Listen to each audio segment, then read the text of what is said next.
Hello. Cái giống như đây để tôi hỏi niệm không? Hi. Cô 가져온 미스.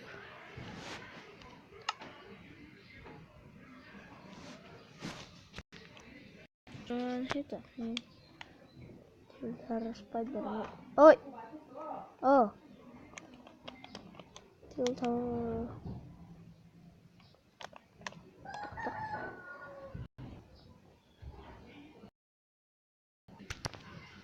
Lạc đợi mong.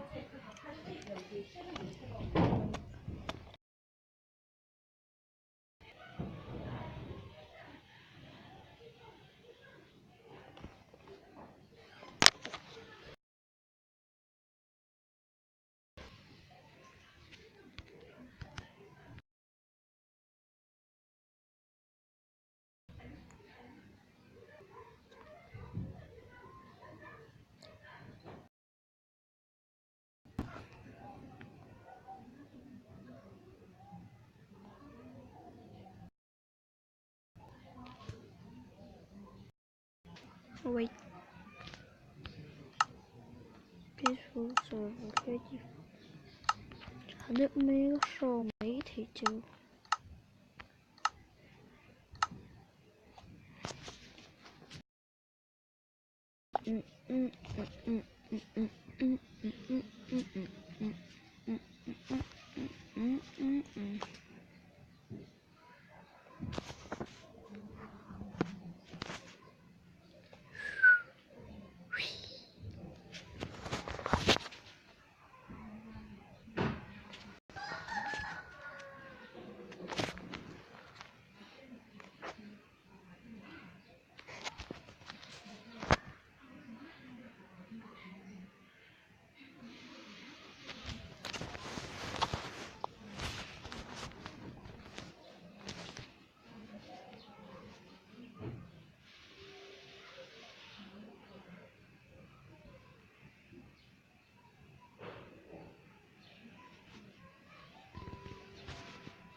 Yên cách mấy đón nha.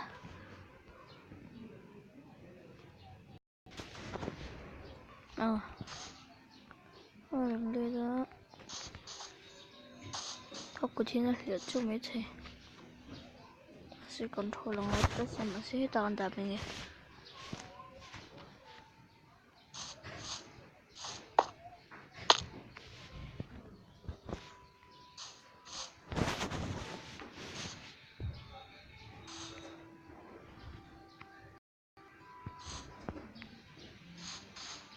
Nó sẽ chém mày rồi nha. Tôi giờ ít có lòng nữa. Third person lấy tên ấy.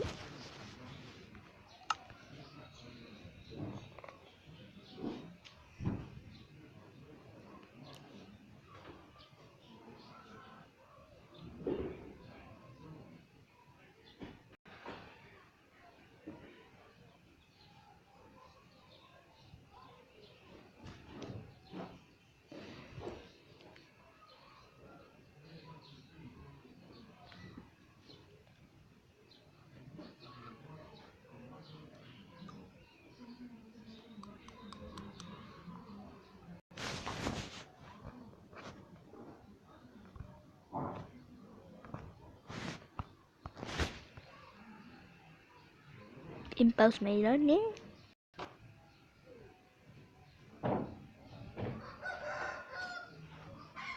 Trên đó nữa rồi chân. Hết tay ắt cắn.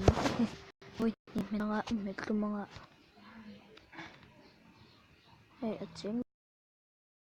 Mày rồi nè. Cat. Cô tiên lại cho ít đi chưa? Video cái chắc tôi không mày.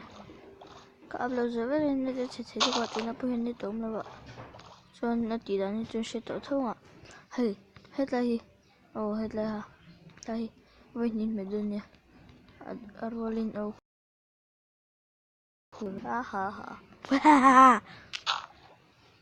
항상 하간 video 보내려고요.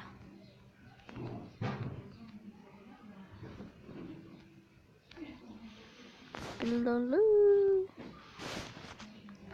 Henry nè. Đây là đồ này mình có bảo đấy thôi. Chẳng sẵn fan video thì chuyện nhé. Comment again 15 subscriber or 40 subscriber chắc rồi đi.